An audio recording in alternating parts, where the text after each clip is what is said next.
ESTE News, ang katatapuran ng paglikong ng mga sumo. Ng wala iba nga sinasaligan, o diyan kamatuuran, ugan kaupayan ng mga katauhan. ESTE News, mga notisya nga ikang newsroom and Eastern Summer News Service. ESTE News.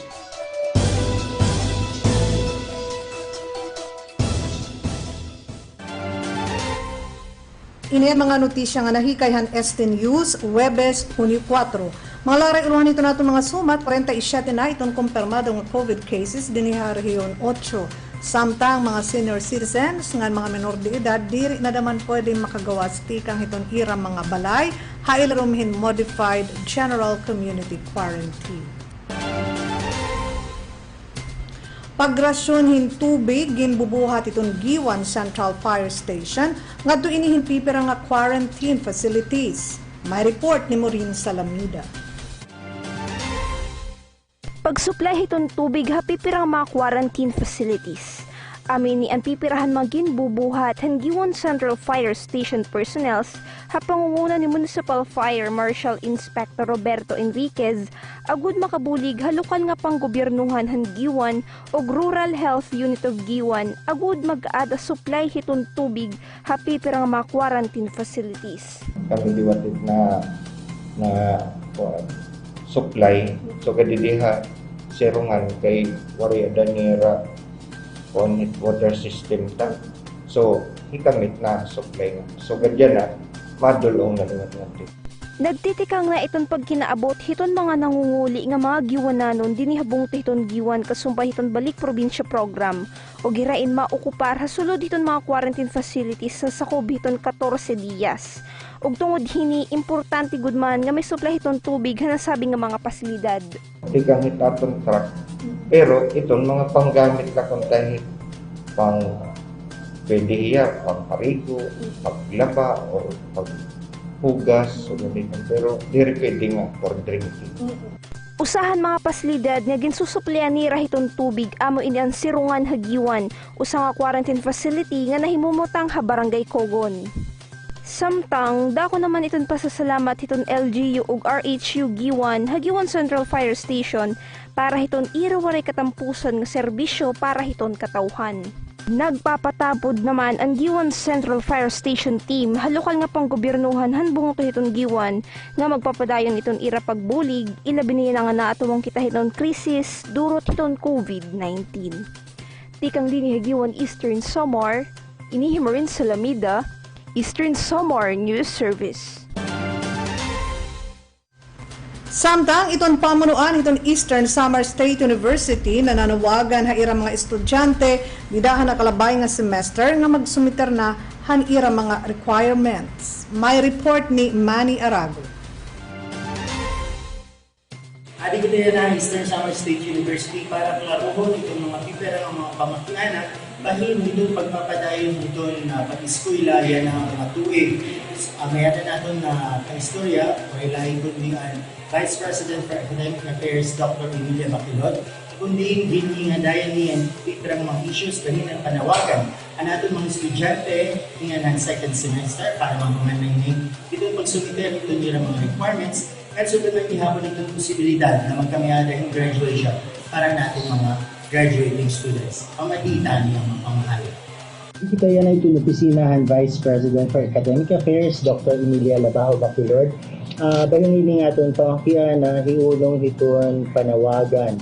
Ang Eastern Samar State University, han mga estudyante na naka-enroll ang second semester nga punta makipag-communicate nila, magpaabat nila mga teachers, pinaging say cellphone or through social media para at least matagan nila itong mga instructions or mga necessary requirements pa para matangputs na itong second semester. Ano po itong atong panawagan kasi subayhan report na gimbuhat ni Sir Anboni Quanico kakulot ng meetingan Peace and Development Council ng IATF nasiring parang 2,000 la natin total 13,000 ng mga estudyante ito nakukontak pa kapag kaya na ano daw la ini natin mabubuhat para matapos na itong second semester? Actually, siguro more than 2,000 naman of ours. We have kasi more than 6,000 students here in the main campus. Pero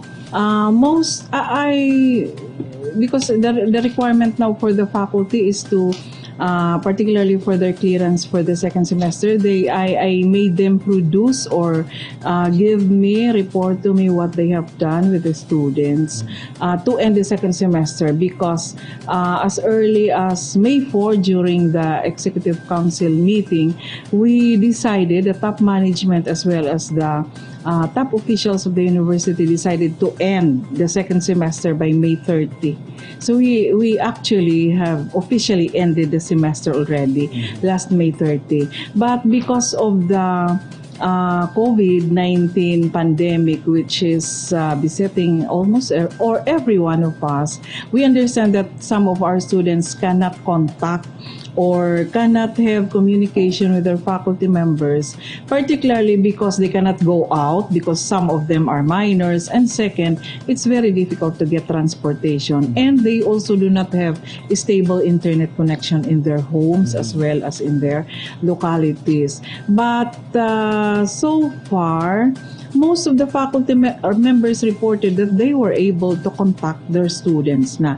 In fact, some of them have already submitted the additional requirements which were given by their teachers. Pero dami ito napakyanan magkakamayada po ba closure para ito natin mga estudyante nga ti-graduate kunta yan ang atuon? Of course, we already have presented the candidates for graduation to the Board of Regents. So, and we have facilitated the submission of their application for graduation through the registrars. They can submit online for those who were not able to submit until the suspension of classes. That will be until June 15. So, we will be determining who really are going to graduate after June 15. So virtual graduation yun. For now, it will be, what we are thinking is a virtual graduation, because it's impossible to gather them in one place. Because, for example, for the main campus, we have 1,600 plus students times at least 2 parents to accompanying them, so that would be a very huge crowd. That's why it will just be a virtual graduation. Diri pa talaga pwede. If ever, we really have plans of having a physical graduation, because this is very a memorable event for both the students, the graduates, and the parents, as well as for us who are in the academe. Pero siguro kung there will already be assurance that it will be safe for us to gather in one place. Pero pag kaya na virtual laan. And this is going to be sampled with the senior high school, because we only have more than 100, mga 167 students. So if we will find out that it will push through, it's nice, no? Or we will be able to come up with a good presentation which we are going to upload in the university website so that students and parents can see. Then we will do the same with the college graduates as well as for the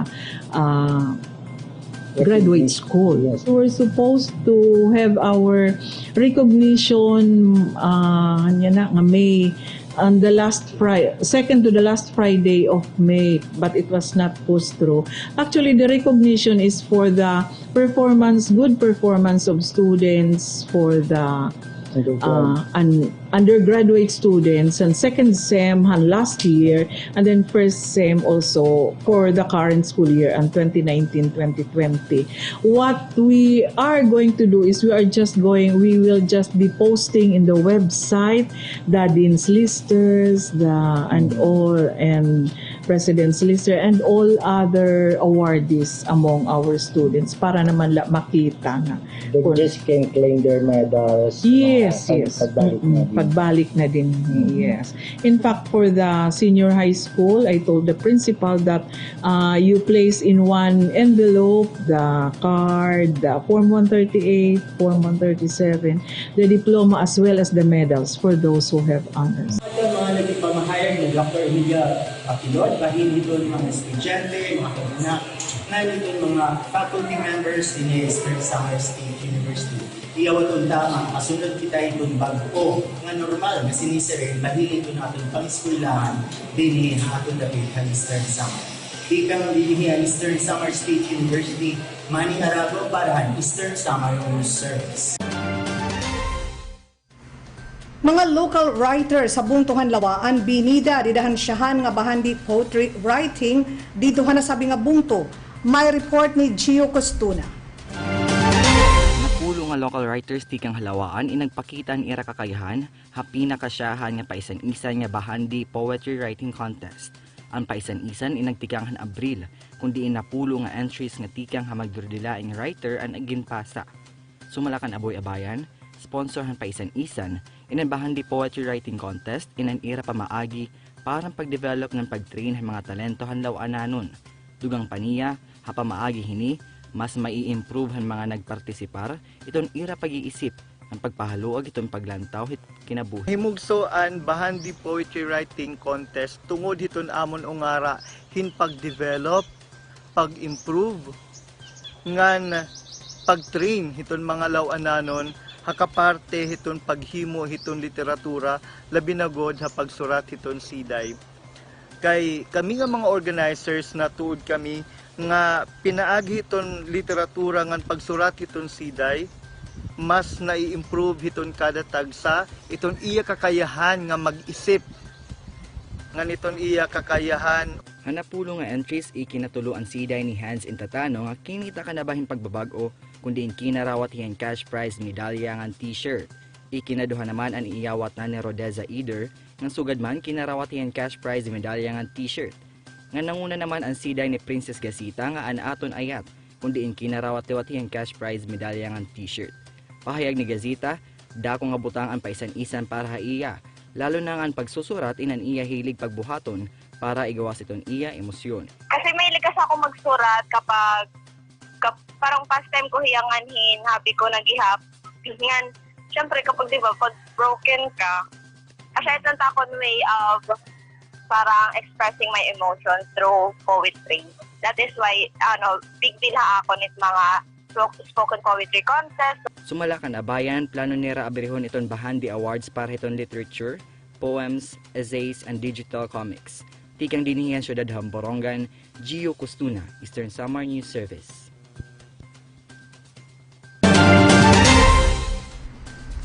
Mahugot nga pagbabantay, di dahiton boundary checkpoint, padayon nga igin papatuman, habong to iton giwan. May report ni Maureen Salamida. Tungod nga nagpapabilin ha ilarom iton general community quarantine an bungto hiton giwan, padayon ang mahugot nga pagbabantay hiton mga kapulisan ug BFP personnels ha boundary checkpoint kanihimumutang ha barangay Banahaw ha bungto hiton giwan. Mahugot nira nga ginbabantayan ang mga nasulod ha mao nga bungto nga mga sarakyan nga nagtitikang hagawas hiton probinsya, labi na ha mga lugar nga may kaso hiton COVID-19. Sumalakan Police Major Roger T. Octaviano, inian usahan ira makusog ang mga pitad. Agud masiguro nga maprotektaran ang katawhan ug ang bugos nga bungto kontra hiton paglarabhan wa kamaratay nga sakit. Ilabi na yan ang adamo na ito nagkikinaabot nga mga giwananon nga nangunguli kasumpay hiton balik probinsya program. So nga din po mga at least makapreventahan ta pa at kuan kay diri pa taas pa yan natatong kuan.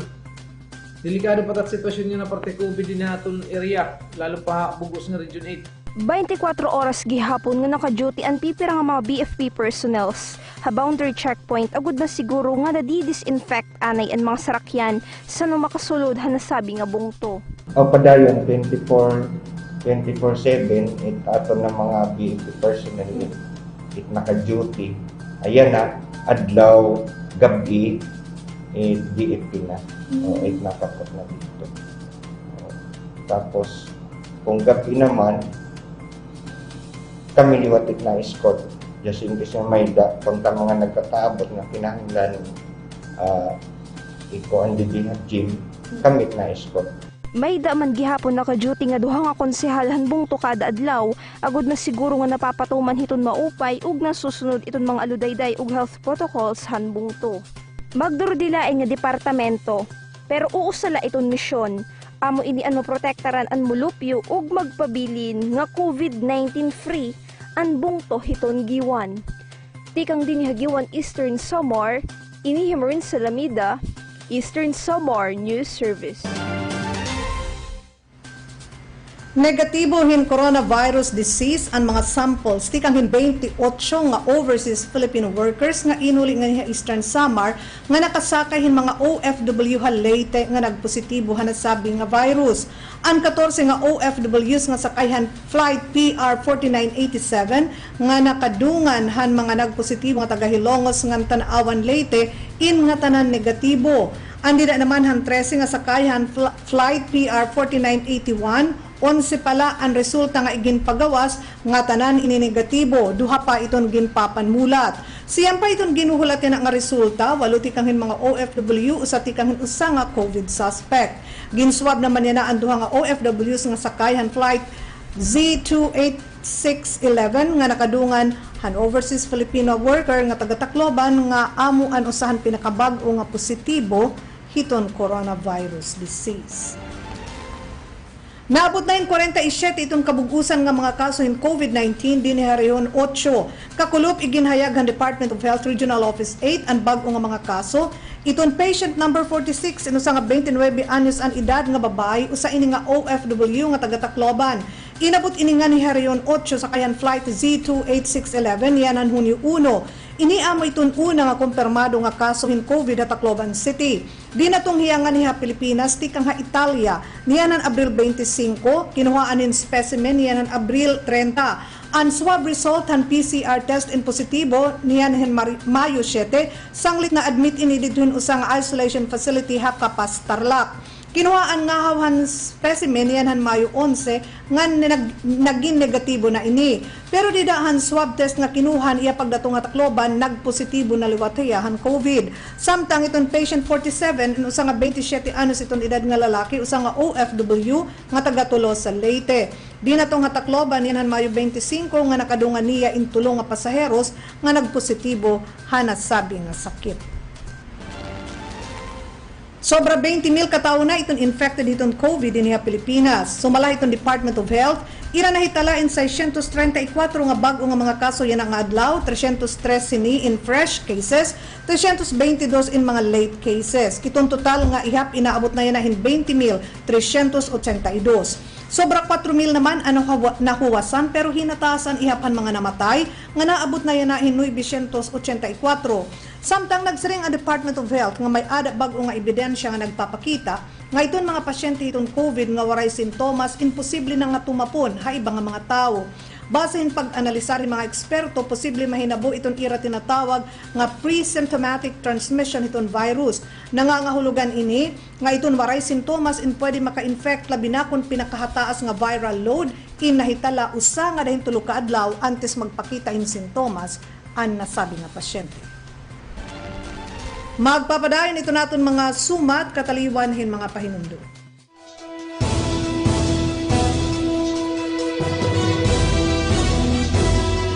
ESTE News, ang katatapuran ng paglikom ng mga sumat. Ng waray iba nga sinasaligan, o diyan kamatuuran, ugan kaupayan ng mga katauhan. ESTE News, mga notisya nga tikang newsroom and Eastern Samar News Service. ESTE News.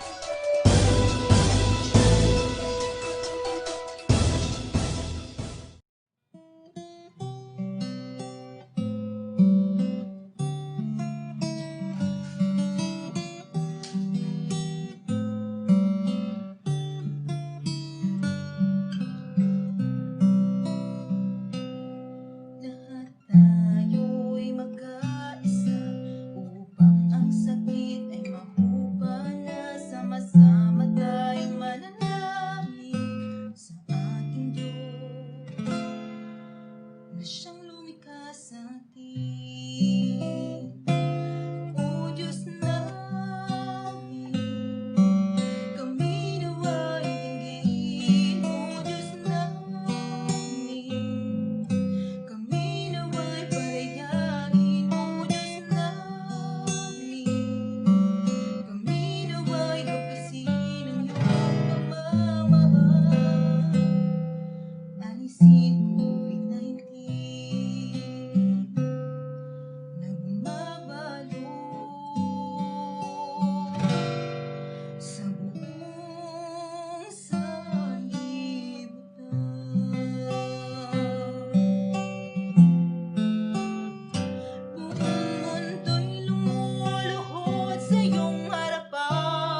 May 16, binisita ko po ang lugar na tinamaan po sa napakalakas na bagyo nga Ambo. Nakita ka po ang distraction sa mga bahay, at ganoon din sa isang simbahan sa parokya ni San Ramon Nonato sa Arteche, nga totally nasira ang roofing, natanggal, then pumatong doon sa kumbento. Then nawalling sa likod sa altar, bumagsak din. Kaya kitang-kita ko po ang kalungkutan ng kuraparuko ni Father Guido Ditalo. Kaya binigyan ko po siya ng assurance na, Father, huwag kang mag-alala, hindi ka namin pababayaan. Kung tayo ay magtutulong-tulungan, babangon tayo. Tayo natin muli ang building din sa simbahan sa parokya ni San Ramon Nonato. At ganoon din po nakita ko sa mga baryo nga nabaha, hindi lang po sila nasira ang bahay sa malakas na bagyo, kundi underwater pa ang kanilang bahay sapagkat napakalaki ng baha na kanilang naranasan.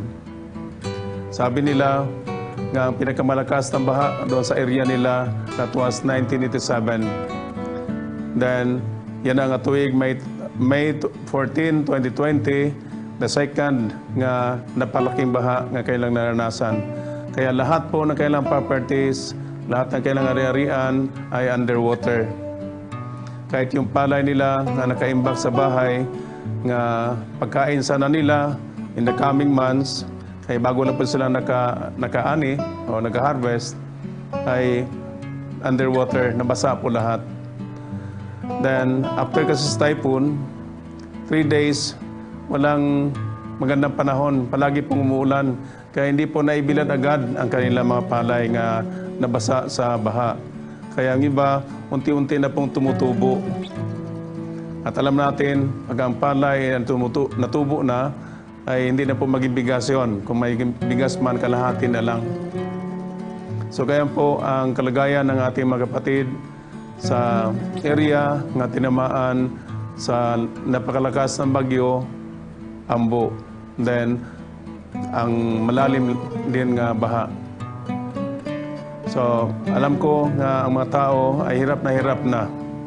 Kaya aside from coronavirus ngayon na ating hinaharap, economically affected na ang lahat, pero may dagdag pa nga paghihirap sa mga tao ngayon.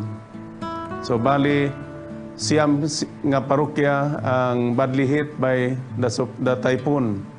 Then, ang siyam ka parokya andiyan sa loob ng 7 municipalities.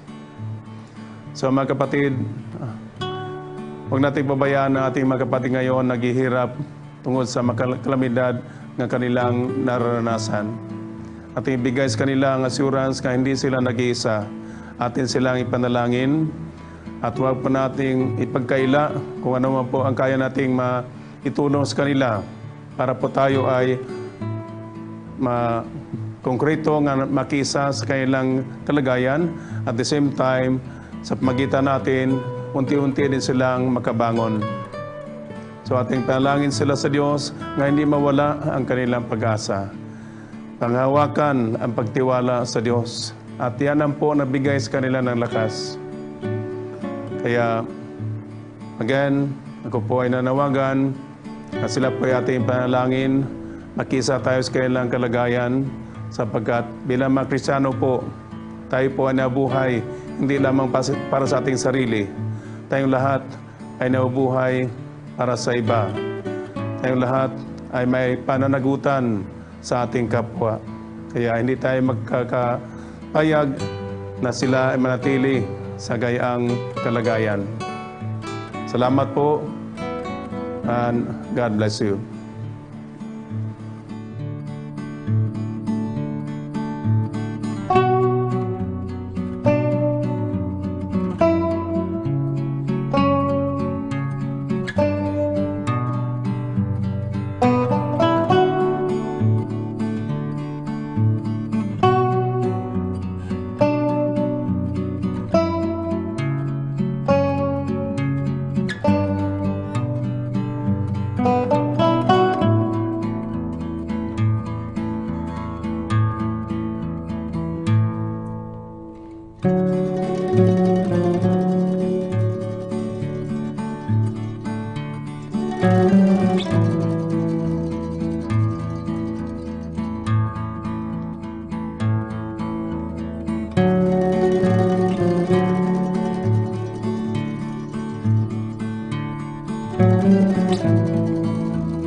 ESTE News, ang katatapuran ng paglikom ng mga sumat. Ng wala iba nga sinasaligan, o diyan kamatuuran, ugan kaupayan ng mga katauhan. ESTE News, mga notisya nga ikang newsroom and Eastern Summer News Service. ESTE News.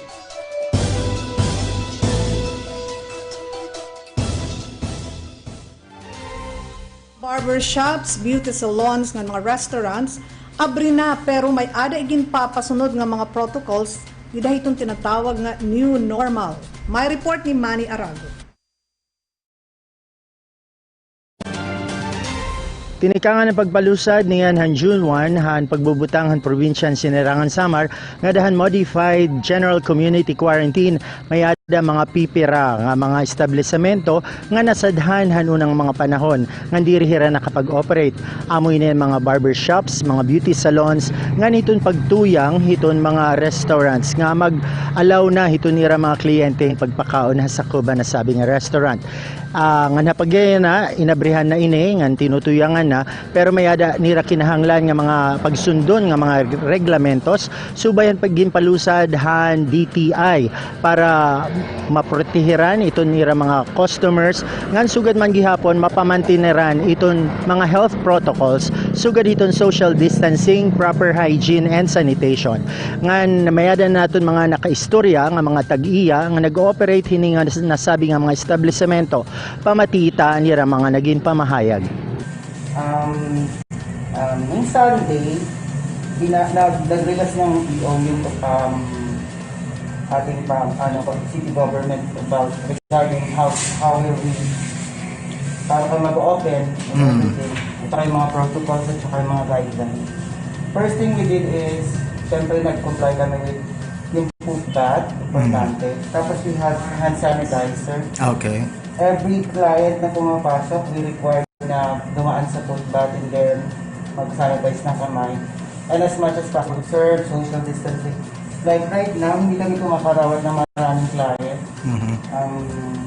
Basta hindi siya dapat mag-crowded dito. Okay. Wala po, actually po, pinapa-apply po nila ako. Pero I decided na to, like, konti lang naman po ko, as you can see, isa, dalawa, tatlong worker ko lang naman, plus meron akong isa sa bahay.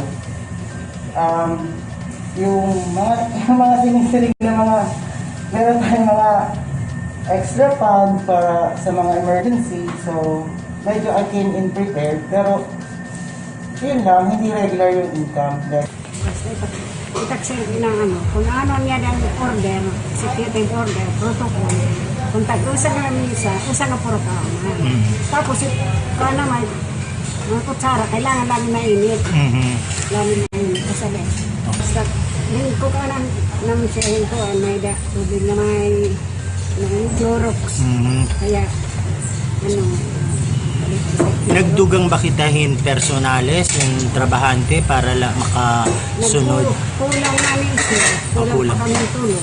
Okay, so... Yan, isa naman yan pala, ito kung kanaruluya, kung kumamira pinan. Oo, so, kakano pala kami nag-abre? Yan naman, hindi kami pagpadayan. Pagpadayan, no? Saka naman sa ito, mga suki ko talaga kira, mga kilala ko. Itak na lang pakiusap, basta sinabi distancing. Bisa mag-asawa. Kailangan masunod kita batas, protocol, kaysa talaga. Kaya kung kukuanan, hindi masunod, siyempre apektado, kaya kitang kada. Para protection hat na kanan. Protection nga kapwa, tao. Kailangan mag-ingat. Then, since Monday ka mo, bali, pipera ito na-accommodate nga niya sa COB? Bali, as much as possible, mga 15 to 17%. Most kasi sa mga take-out na... Take-out yung most. Iba parang may dala nila mga meeting through online. Okay. Nag-resume. Okay. Tapos,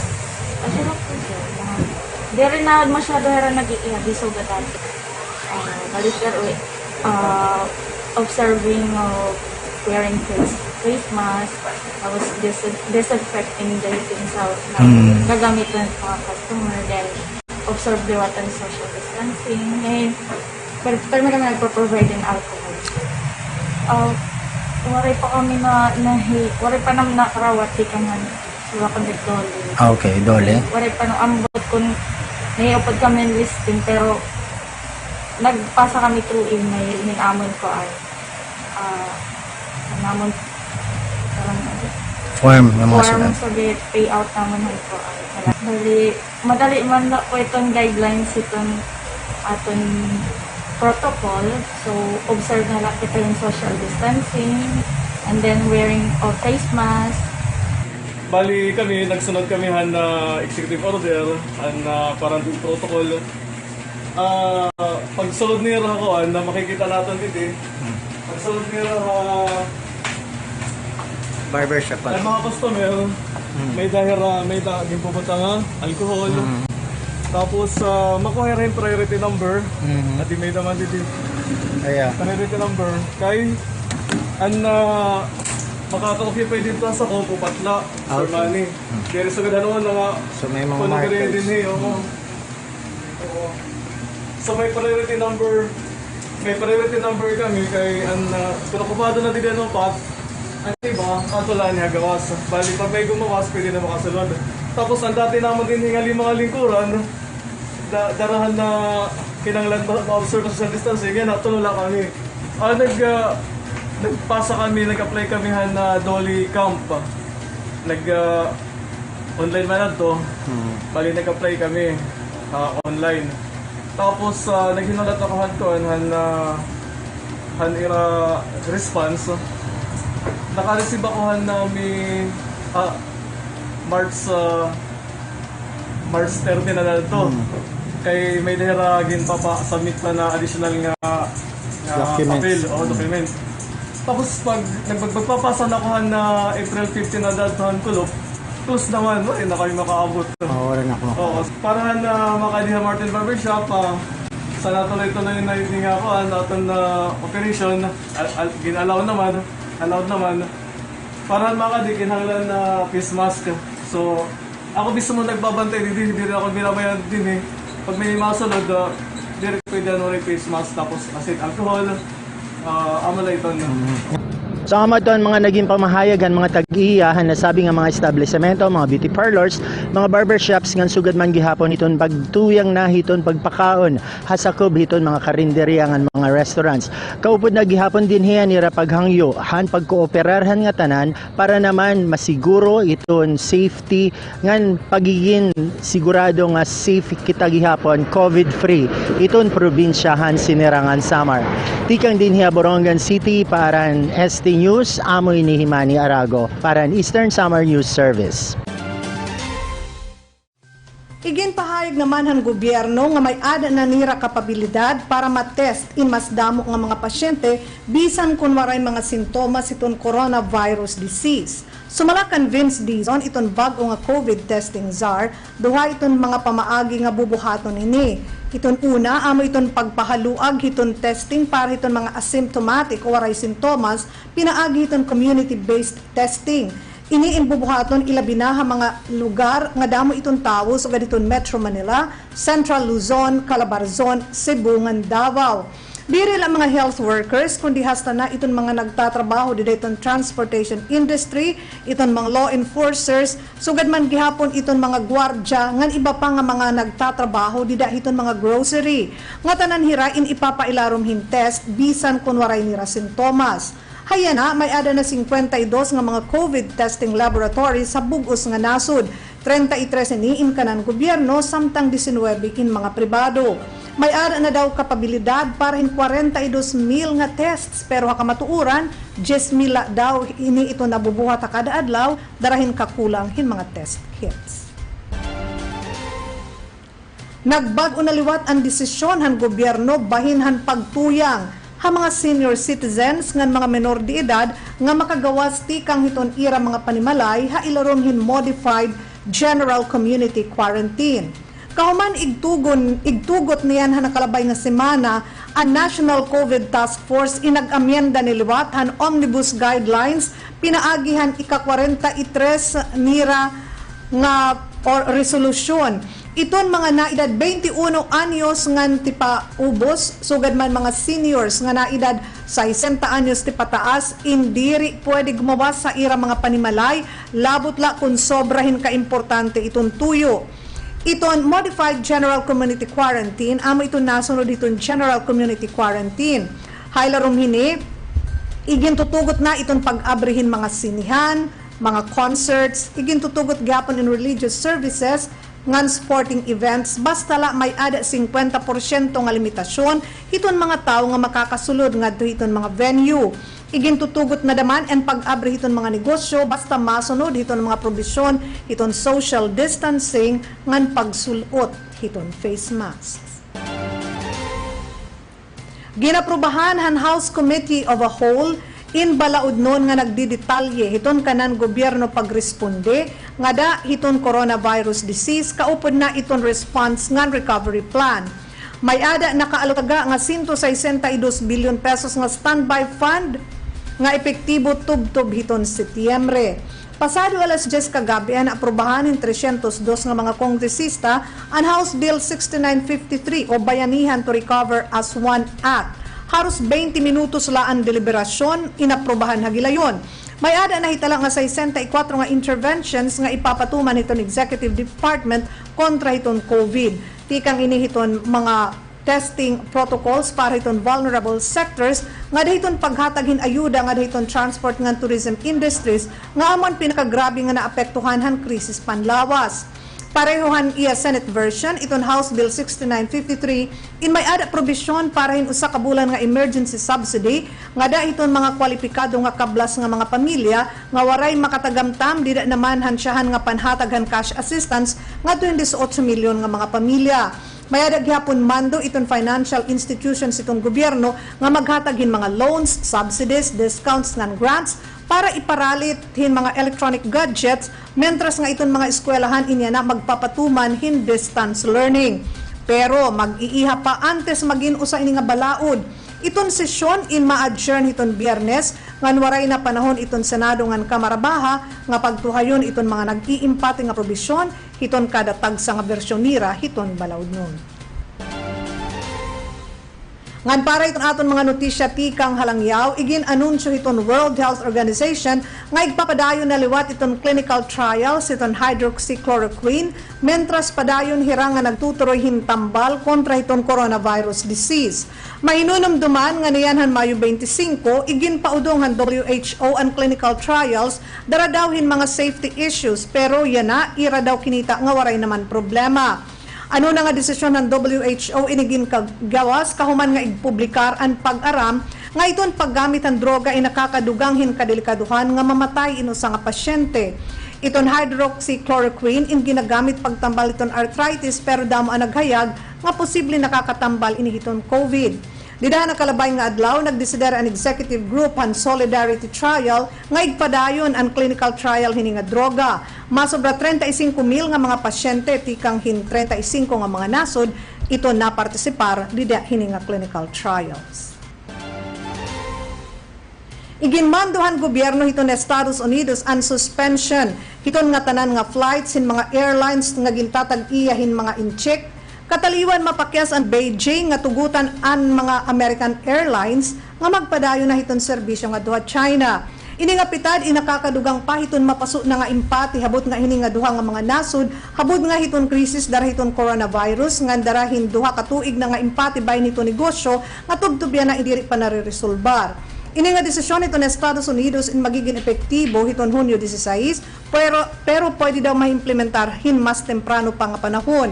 Iton suspension imparahin pito nga civilian carriers iton China, upod na iton Air China ngan China Eastern Airlines. Ang mga American Airlines inaghangyo kunta tikang han Chinese government nga tugutan ang pagpadayon han ira serbisyo ngadto tikang pahanhuni uno pero waray ini aksyon hiton Beijing. Ini ang mga notisya nga nahikayhan ESTE News, amo inihiiden, mopay nga oras, salamat ha iyong tanan.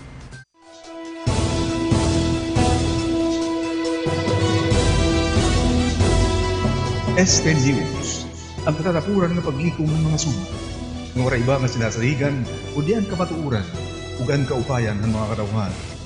ESTE News, mga notisya nga tikang han newsroom and Eastern Summer News Service. ESTE News.